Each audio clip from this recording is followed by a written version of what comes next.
Hey everybody, welcome to Hook and Hunt TV Facebook Live. I got my little companion there, Moxie, joining us tonight. And as you saw in the title, we are going to build our own bass jigs. And I'm going to tell you a couple things that you can do, some tricks as well, that hopefully will make your jig fishing a lot better.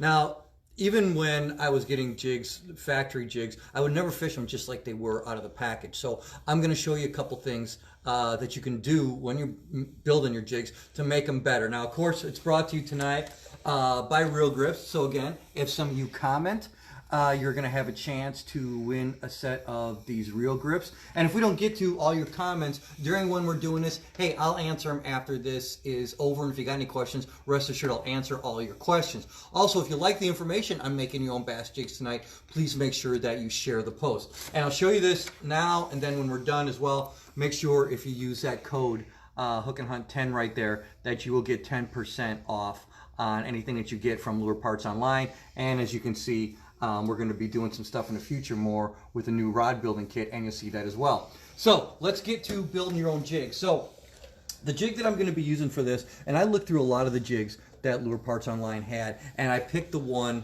that actually it's a style that I like. They used to have jigs back in the day. Some of you guys in the 90s remember a jig called Bulldog jigs, and I used to love those because of the head design with the perpendicular eye, and that's why I chose this one, because that was one of the best jigs I ever used. Now this one comes actually with a 5.0 VMC hook. I love that big flipping hook like that, and a really good weed guard. But here's two things that I do right when I get my jigs out of the package. Now the one I'm using here, this is called the Pitbull jig actually, and there's your part number right there, 1840, just so you know. All right, and they come 6 a pack. So here's what I'm gonna do. The first couple things I'm gonna do, just to make a jig, to me, all jigs are gonna work like this. I'm gonna show you how to make it better. When you first get them out of the package, the hook is directly in line with the eye tie, okay? And that's gonna work, but I'm gonna show you how to make it a little bit better. What I do is I take my pliers and I'm just gonna put a little bit of a bend in the hook and bend it up just slightly. I want that angle from here to here. What that's gonna do is now when you set the hook, the jig won't even have a chance to slide. It's already got an angle on it. It will go in farther back into the fish's face. It's a lot more positive hook set. And remember, you don't have to bend it much. From here is the hook. When you get it, just bend it like that, just slightly. Now what I'm gonna do is I'm gonna take that weed guard and I'm gonna fan it out, okay? I want it like that. And then I'm gonna push it forward. That's gonna give me enough room in between that hook. And also, one reason I like this head design, if line was tied on there, when this rolls over, it actually kicks that hook up. And with the protection of that weed guard, you have a lot more weedless jig that way. And you can do that with the jigs you have, but when I build my own, I do this ahead of time. Now it's good. With the VMC hooks, most of the time you're not gonna have to sharpen them, but I check all the time. And the way I do that is just putting a point down. Oh, that one's pretty sharp. If I did sharpen it, I always keep a stone with me, and we'll show that a little bit later, to sharpen that hook. Now, if you wanna keep your hook from rusting, take a black magic marker after you sharpen it and just coat the area where you sharpened. That will keep that hook point from rusting. All right, so let's get to the skirt. The skirt color that I'm using here, this is going to be one of the new BioSilk jig skirts from Lure Parts Online. And there's your code, your item code right there, 1678. So what's cool about the BioSilk? BioSilk is actually silicone skirts, but they act like rubber. So for a lot of you guys who've been fishing jigs a lot of years, you remember back in the day with the old rubber skirts, they were real lively in cold water. They had a lot of movement to them, but they just weren't real durable all the time. Well, now you've got the durability of silicone with these BioSilk skirts. Got the action of rubber, so they're going to move really, really good. So the color I chose, as long as you, and being a jig fisherman, I like the 3 colors that are always going to work are black, blue, and green pumpkin. So this is Blue Bug, and it's actually a combination of blue and green pumpkin. And it's got a rubber collar on the inside, which once that jig goes on there, once that skirt goes on there, it holds really well. So I like to moisten, get that wet right there, so it's going to slide up, the skirt's going to slide up easier. So I'll push that weed guard in, and then I want the darker color on top, which is going to be blue for me, and the lighter color on the bottom, okay? And there you go, slides right up, perfect, right up over that. All right, that's how I want it. Now you may think that's about it. If you want to leave a longer skirt, that's fine. Before I put this back away in a box tonight, I just didn't want to make a mess. But I always cut my skirts, and there's a reason for that. You can put this in water, and you can watch, and although the skirt's going to be active, here's how you can make it even more active. All right, I will push the skirt down, and where I'm going to cut that jig skirt is about 1/8 of an inch below the hook, all the way across there, right there. What that's going to do, if we're going to have this jig represent a crawdad, if you notice, if you've ever watched a crawdad in the water, even when it's not moving, something on that crawdad always is, and that's its tentacles. When you cut a jig skirt like that, when that goes in the water, you will notice a difference that more of the strands will stick out. It looks a lot more lifelike. So I'm always going to cut my jig skirt. I'll give you an example. I'll show you one here that I finished last night. And here's my jig box here. So here you go right here. So here's one of the ones I finished last night. All right, give me this one here. There you go. Now there, you can see where those strands stick out even more just by looking at it right there. So that's what I want. It gives a more full body to the jig, and it looks a lot better to me in the water. Remember, a lot of these tips that I'm giving you are not only to make the jig look more effective or be more effective in the water, it builds your confidence. And the number one thing to me when it comes to fishing any lure is getting confidence. And so that's why I do that. I like making these little tweaks. I like making my own stuff just because it gives me more confidence in what I'm doing. So let's add to that a little bit. I'm going to talk about line for a second, what I'm going to use. Most of the time, of the Suffix lines I'm going to be using, guys will use either fluorocarbon or monofilament.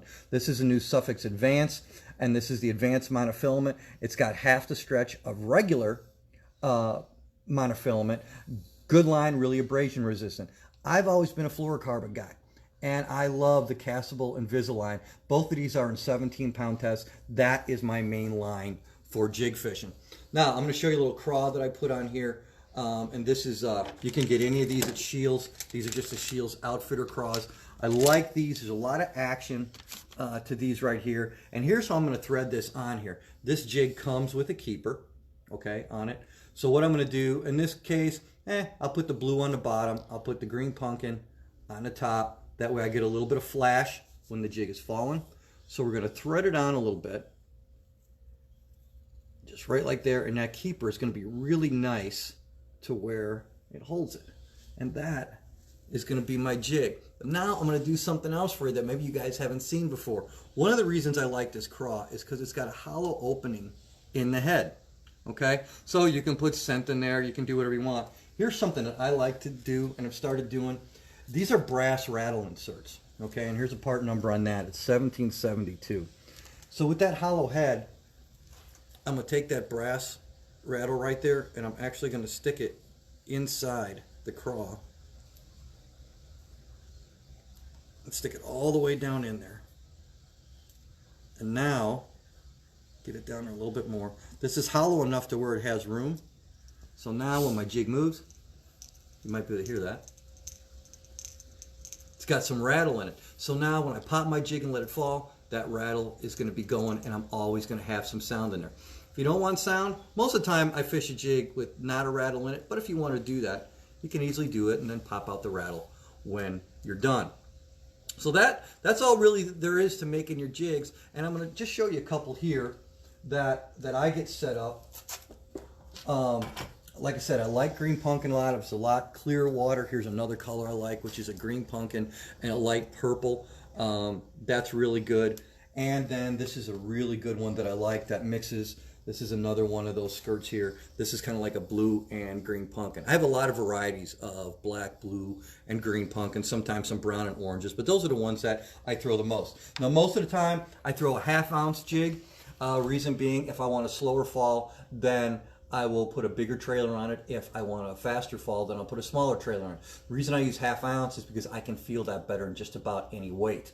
And the number one thing when you're jig fishing, just like fishing a plastic worm, you have to know, you have to have contact with the bottom. You have to know what your lure is doing on every single cast.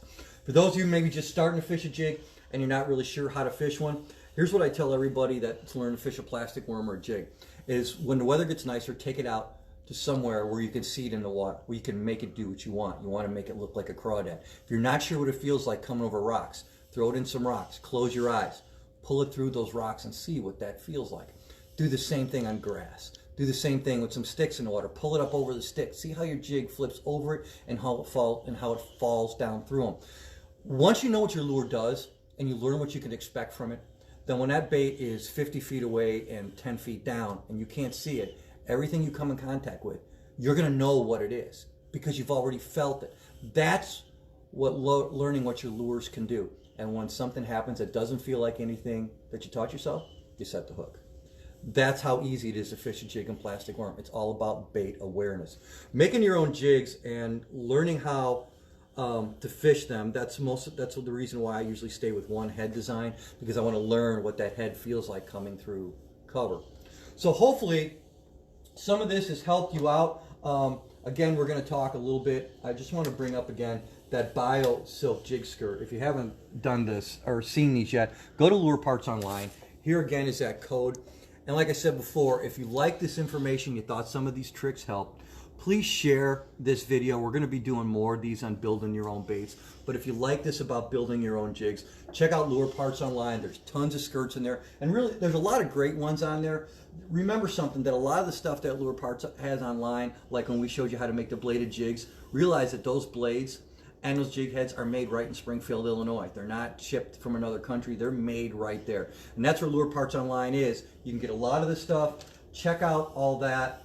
And here's what I can tell you. The average jig on the market today, what do you guys think? 4, 5, 6, 7. I've even seen them as high as $8 or more. I built that whole jig right there around $2. It's pretty nice to be able to build your own stuff with quality components.